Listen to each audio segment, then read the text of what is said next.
Hello दोस्तों, नमस्कार। स्वागत है आपका पाठक मैथ्स स्टडी में। दोस्तों, अभी तक हम लोगों ने चैप्टर नंबर 1.1 का 5 क्वेश्चन पिछले वीडियो में सॉल्व कर लिया है। अब उसके आगे हम 6 क्वेश्चन से सॉल्व करेंगे। यदि ये वीडियो आपको अच्छा लगे तो चैनल को सब्सक्राइब करिए, वीडियो को लाइक करिए और जो क्वेश्चन आप खुद से लगा पा रहे हैं उनके आंसर्स आप कमेंट बॉक्स में लिखिए। चलते हैं अगले क्वेश्चन की तरफ। Rita goes 20 kilometer towards east. Rita पूर्व की तरफ 20 किलोमीटर जाती है फ्रॉम पॉइंट ए पॉइंट से to the point B. From B C moves 30 kilometer towards west. और बी पॉइंट से वह 30 किलोमीटर टूवर्ड वेस्ट मतलब पश्चिम की तरफ जाती है along the same road, उसी रोड से। if the distance towards east is represented by a positive number, यदि ईस्ट की तरफ जाने पर उसे पॉजिटिव नंबर पे इंटीजर दिखाया जा रहा है, then how will you represent the distance traveled toward west, तो पश्चिम की तरफ जाने पे हम कैसे रिप्रेजेंट करेंगे। and by which integer will you represent her final position from A, और ई बताना है कि सबसे हमारा फाइनल पोजीशन ई से जब वो 30 किलोमीटर वेस्ट जाती है तो उसकी फाइनल पोजीशन कहाँ पे और कितने किलोमीटर की है। तो सबसे पहले हम देख लें कि यहाँ ई पॉइंट से वो सबसे पहले बी पॉइंट तक 20 किलोमीटर ईस्ट में जाती है और जिसे पॉजिटिव नंबर से हमें दिखाना है। और सी उसी रोड से 30 किलोमीटर से वापस जाती है तो 20 यहाँ वापस आई होगी। अगर यहाँ से कहा जाए तो यहाँ से 20 वापस आई होगी और फिर 10 किलोमीटर्स आगे बढ़ी होंगी यहाँ पे। तो यहाँ पे हम माइनस में दिखाएंगे, ये भी माइनस में दिखाएंगे। तो हम ये कह सकते हैं कि जो इंटीजर हमें दिखाना है वो नेगेटिव होगा। और ई पॉइंट से अगर दिखाया जाए कि वेस्ट में कितने किलोमीटर है या फिर which will you represent her final position from में, तो फाइनल पोजीशन उसकी क्या है माइनस में 10 किलोमीटर। तो इसका आंसर होगा माइनस में 10 किलोमीटर। अगले क्वेश्चन पे चलते हैं। In a magic square each row column and diagonal have the same sum, check which of the following is a magic square. यहाँ पे दो मैजिक स्क्वायर दिए गए हैं जिनके डायगोनल मतलब विकर्ण होता है तिरछा ऐसे डायगोनल, और कॉलम रो सबके ऐड सेम होने चाहिए। अगर हम पहले मैजिक स्क्वायर की बात करें तो पहले हम देख लेते हैं 5 -5 दोनों को ऐड किया गया 0 आ गया। 0 है इसका मतलब यहाँ पे 0 है इनको ऐड करने पे। इनको देखते हैं -1 -2 -3 हो गया और +3 है, यहाँ पे भी ऐड करने पर 0 आ रहा है। -4 -3 -7 हो गया और +7, इनको दोनों सबको ऐड करने पे 0 आ रहा है। अब ऐसे देखते हैं 5 -1 -4 इन दोनों को ऐड करने पे -5 और ये +5 दोनों को ऐड करने पे 0 आ रहा है। -5 -2 -7 हो गया और +7 दोनों को ऐड करने पे 0 आ रहा है। -3 और +3 दोनों को ऐड करने पे 0 आ रहा है। तो हम ये देख सकते हैं कॉलम और रो तो हो गया। अब देख लेते हैं कि क्या डायगोनल पे भी सेम आ रहा है। -3 -2 -5 हो गया और +5 दोनों को ऐड करने पे 0 आ रहा है। -4 -2 -6 हो गया और यहाँ पे 0। अगर यहाँ पे +6 होता तो ये सही होता, बट ये यहीं पे रॉन्ग हो गया क्योंकि यहाँ पे -4 और -2 को दोनों को ऐड करने पे -6 हुआ और यहाँ पे 0 है, लेकिन 0 सबका आना चाहिए था, 0 नहीं आया है। अब इसको चेक करते हैं। -4 -6 -10 हो गया और 1 ऐड करेंगे तो माइनस में 9 हो गया। -10 -3 माइनस में 13 हो गया और 4 ऐड करेंगे तो माइनस में 9 हो गया। -2 -7 दोनों को ऐड किया तो माइनस में 9 हो गया। फिर -10 पॉजिटिव में 1 दोनों को ऐड करेंगे तो प्लस माइनस माइनस होता है, तो माइनस में 9 हो गया। -4 -3 -2 तीनों को ऐड किया 4 3 2 तो माइनस में 9 हो गया। प्लस सॉरी माइनस में 6 और माइनस में 7 माइनस में 13 हो गया। प्लस में 4 है, अगर तीनों को ऐड किया गया तो आंसर आया माइनस में 9 हो गया। अब रो और कॉलम तो इनके माइनस में 9 आ रहे हैं। अब देखिए डायगनल माइनस में 6 माइनस में 3 दोनों को ऐड करने पे माइनस में 9 आ गया। माइनस में 7 माइनस में 3 माइनस में 10 हो गया और एक पॉजिटिव माइनस में 9 हो गया। इसका मतलब है कि रो कॉलम एंड डायगोनल तीनों के हिसाब से माइनस में 9 आंसर है। तो दूसरा मैजिक स्क्वायर करेक्ट है। चलते हैं अब अपने अगले क्वेश्चन की तरफ। अगला क्वेश्चन है वेरीफाई ए माइनस ब्रैकेट में minus B equal to A plus B for the following values of A and B. तो हमने आपको पिछले क्वेश्चंस में बताया था कि जब भी डबल माइनस मिलते हैं माइनस और इनके बीच में देखिए जब कोई चिन्ह नहीं होता तो मल्टीपल का चिन्ह होता है। तो माइनस और माइनस में जब मल्टीपल होगा, एक चीज़ हम लोग देखें, अगर प्लस में प्लस का मल्टीपल होता है तो प्लस आंसर आता है, माइनस में यदि माइनस का मल्टीपल होता है तो प्लस आंसर आता है, माइनस में यदि प्लस का मल्टीपल होता है तो माइनस आंसर आता है, और प्लस में यदि माइनस का मल्टीपल होता है तो माइनस आंसर आता है। तो यहाँ पे देखिए माइनस माइनस आपस में प्लस हो जाएंगे तो ए प्लस बी, ये तो सही है, लेकिन हम इस वैल्यू को अगर हमें फिल करना है तो फिर ए जो हमारा यहाँ पे दिया गया है ए माइनस ब्रैकेट में माइनस बी, तो हम ए की वैल्यू क्या रख सकते हैं यहाँ पे 21। अगला माइनस ब्रैकेट में माइनस बी है तो माइनस बी की वैल्यू क्या होगी 18। दोनों को माइनस माइनस आपस में प्लस हो जाएंगे तो 21 प्लस 18 इक्वल टू 39।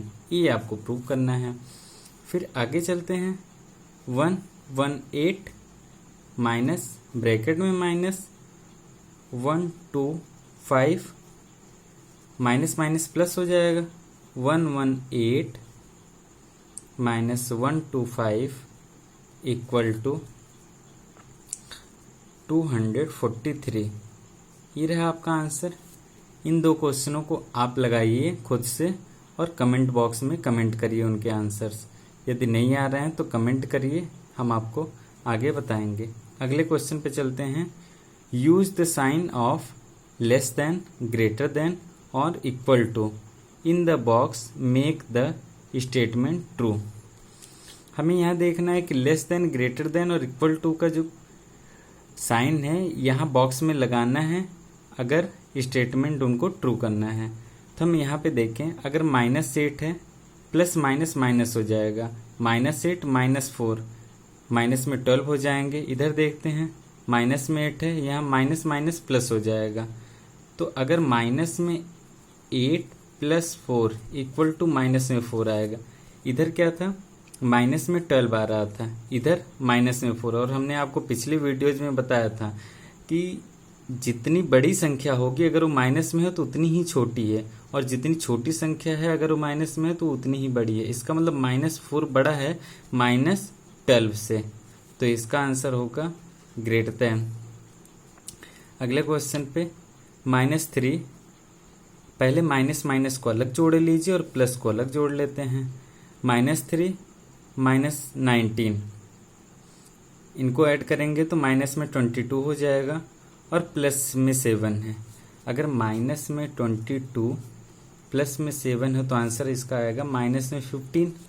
इधर देखते हैं माइनस में 8 प्लस माइनस माइनस हो जाएगा, माइनस में 8 और माइनस में 9, तो 15 माइनस में 8 है और माइनस में 9 दोनों आपस में हो जाएंगे तो 15 - 17 इक्वल टू माइनस में 2।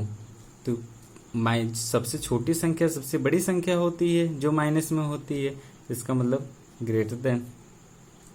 अगले क्वेश्चन पे चलते हैं। 23 पॉजिटिव नंबर है, 11 पॉजिटिव नंबर, इनको आपस में जोड़ लीजिए 23 और 11, 34 हो गया। 34 माइनस 41 इक्वल टू माइनस में 7 आएगा। यहाँ पे देखते हैं 23 माइनस माइनस आपस में प्लस कर लीजिए तो माइनस में 52 हो जाएगा, इक्वल टू माइनस में आंसर आएगा, माइनस में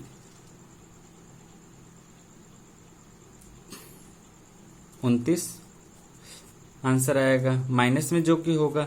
और माइनस में सबसे बड़ी संख्या सबसे छोटी होती है और सबसे छोटी संख्या सबसे बड़ी होती है, इसलिए यहाँ पे लेस देन का चिन्ह लगेगा।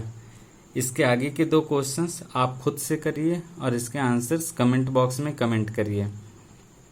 चलते हैं अब अपने अगले क्वेश्चन की तरफ। Water tank has steps inside it. एक वाटर टैंक है जिनके अंदर उनकी सीढ़ियां बनी हुई है। A monkey is sitting on the top most step. एक मंकी टॉप मोस्ट स्टेप पे बैठा हुआ है, सबसे ऊपरी सीढ़ी पे, फर्स्ट स्टेप पे। The water level is at the 9th step. और वाटर का जो लेवल है वो 9th स्टेप पे है। इसका मतलब है कि उसे 8 सीढ़ियां उतर करके नीचे आना है यदि उसे पानी पीना होगा तो। पहला क्वेश्चन है, he jumps 3 steps down and then jumps back 2 step.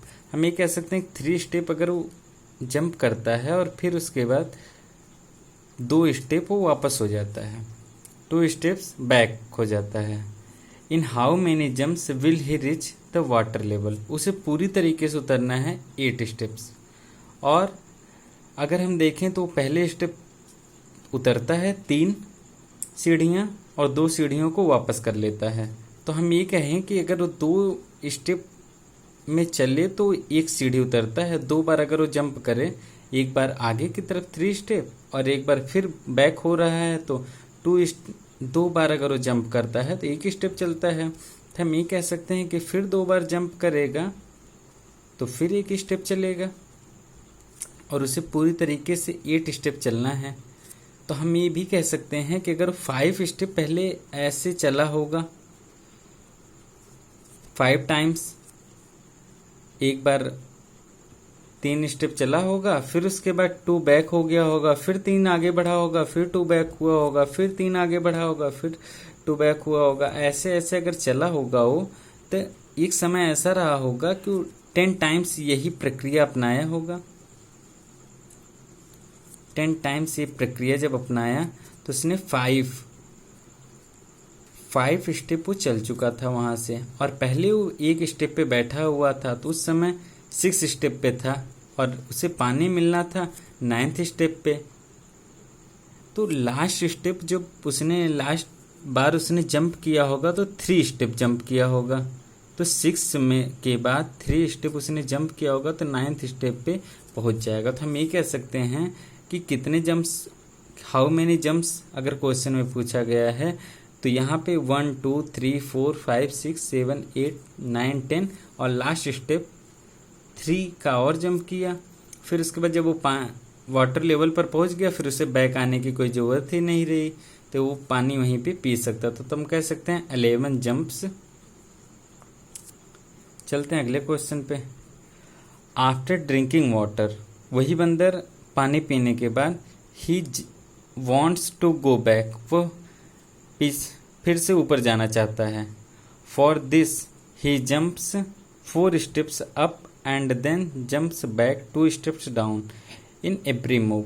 कह रहा है कि जब वो बाहर जाना चाहता है, फिर से वो फर्स्ट स्टेप पे जाना चाहता है तो अगली बार वो 4 स्टेप अप कूदता है एक बार में और 2 स्टेप्स डाउन होता है। मतलब हम ये कह सकते हैं कि 4 स्टेप्स अगर वो कूदता है तो फिर से 2 स्टेप डाउन हो जाता है। इसका मतलब दोनों का अगर डिफरेंस देखा जाए तो 2 जंप्स में वो 2 स्टेप केवल बस चढ़ पा रहा है और उसे 8 स्टेप अगर उसे जानना है तो हम ये कह सकते हैं कि लास्ट जंप में वो 4 स्टेप की जंप लेगा। तो हम ये भी कह सकते हैं कि अगला फिर 4 स्टेप चढ़ा होगा, फिर 2 स्टेप माइनस हो गया होगा, फिर वो 2 बढ़ा होगा, लास्ट वो 9th सीढ़ी पे था, फिर उसके बाद 2 माइनस हुआ 2 जंप में, फिर 2 माइनस हुआ, आया होगा 5th स्टेप पे, और लास्ट जंप उसने जब लगाई होगी 4 स्टेप की, तो वो कहाँ पे आ गया होगा, 1st स्टेप पे। तो हम ये कह सकते हैं कि उसने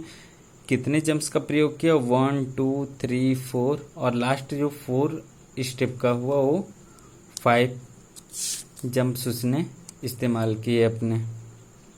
चलते हैं अब अपने अगले क्वेश्चन की तरफ। 10 का 3rd ही क्वेश्चन है। If the number of steps move down in the represented by negative integers and the number of steps moved up by positive integers. कह रहे हैं कि अगर हम इसको निगेटिव नंबर करते हैं, जो डाउन अगर बंदर जाता है तो उसको निगेटिव इंटीजर से, और जब अप होता है तो पॉजिटिव नंबर से दिखाया जाता है। रिप्रेजेंट से his moves in part first and second by completing the following -3 + 2। पहले वो 3 स्टेप डाउन जाता है, फिर 2 स्टेप अप होता है। यहाँ पे दिया गया है डाउन स्टेप को निगेटिव में और अप स्टेप को पॉजिटिव इंटीजर्स में दिखाया गया है। तो इसको अगर हम पहले को सॉल्व करें तो -3 + 2 पहला स्टेप उसने चला होगा, दूसरा -3 + 2, फिर -3 + 2 11 स्टेप उसने चले थे, फिर -3 + 2 -3 + 2, फिर लास्ट स्टेप उसने -3 चले होंगे। इसको ऐड करें हम 3 पहले 3 उसने डाउन, फिर 2 अप, तो इन दोनों का डिफरेंस क्या हुआ, -1, फिर 3 डाउन 2 अप हुआ, तो फिर -1, मतलब एक एक सीढ़ी नीचे उतरता चला गया, क्योंकि डाउन स्टेप नेगेटिव से दिखाया जा रहा है। फिर -1, यहाँ भी -1, यहाँ भी -1, वो फर्स्ट सीढ़ी पर बैठा हुआ था, दूसरी सीढ़ी, तीसरी, चौथी, 5वीं, 6ठी, और लास्ट सीढ़ी जब वो -3 हुआ होगा, तो इन सबको ऐड करने के बाद वो 8 स्टेप डाउन हो गया। इसका मतलब आंसर -8 रहा होगा। चलते हैं इसी के बी पार्ट पे। बी पार्ट है 4 - 2 = 8 है। यहाँ पे देखिए, यहाँ पे दिया गया है move down in represented by negative integers. जब हम नीचे की तरफ जाते हैं तो नेगेटिव इंटीजर्स, एंड जब स्टेप्स मूव अप तो पॉजिटिव इंटीजर्स में दिखाता है। इसका मतलब 4 अप होता है और -2 का मतलब 2 नीचे की तरफ हो जाता है। जब वो पानी पी लेता है, पानी पीने के बाद वो 4 स्टेप अप होता है और 2 स्टेप डाउन होता है। फिर 4 स्टेप अप होता है, उसे लास्ट सीढ़ी पे वो रहता है और उसे फर्स्ट सीढ़ी पे पहुंचना रहता है, मतलब 8 सीढ़ियां उसे चढ़नी रहती है। फिर वो -2 होता है, फिर प्लस में 4 होता है। यहाँ पे देखिए, पहले 4 हुआ होगा, फिर माइनस में वापस आया होगा, फर्स्ट से वो 3 स्टेप चला गया होगा, क्योंकि इन दोनों का डिफरेंस 2 है। 2 जंप में वो 2 स्टेप ऊपर आ जाता है, फिर 2 जंप में 2 स्टेप ऊपर आ गया। अगर हम इनको देखें, 9th स्टेप पे था, 9th स्टेप से 2 स्टेप पहले ऊपर गया, फिर 2 स्टेप ऊपर गया, फिर इस समय किस पे है, 5th पे है। फिर लास्ट जंप उसने 4 स्टेप्स की मारी होगी। लास्ट जंप उसने जब 4 स्टेप्स की मारी होगी तो फर्स्ट पोजीशन पे, मतलब फर्स्ट स्टेप पे वो आ गया। तो इसका आंसर होगा, देखिए 4 - 2 = 2 हो जाएगा पॉजिटिव में, यहाँ पे 2 पॉजिटिव में, यहाँ पे 4 = 8 इसका आंसर आ जाएगा। यहाँ पे कह सकते हैं in a the sum -8 represent going down by 8 steps, so what will the sum 8 in represent. तो यहाँ पे देखिए, अगर 8 जब हम पॉजिटिव में रखेंगे, यहाँ पे दिया गया है देखिए कि जब मूव डाउन होता है तो निगेटिव होता है, लेकिन जब पॉजिटिव तब होता है जब अप होता है। तो हम ये कह सकते हैं कि अप स्टेप्स में क्या होगा, पॉजिटिव, ये रहे हमारे एक्सरसाइज 1.1 कंप्लीट। अब अगली वीडियो में 1.2 को सॉल्व कराया जाएगा। यदि वीडियो अच्छा लगता है तो इसे लाइक करिए और चैनल को सब्सक्राइब करिए, अपने दोस्तों को सेंड करिए जिससे कि उन्हें भी इसका फ़ायदा मिल सके। और इस चैनल पर क्लास 6, 7, 8, 9 और 10 की NCERT सॉल्यूशन दिया जाएगा। Thank you.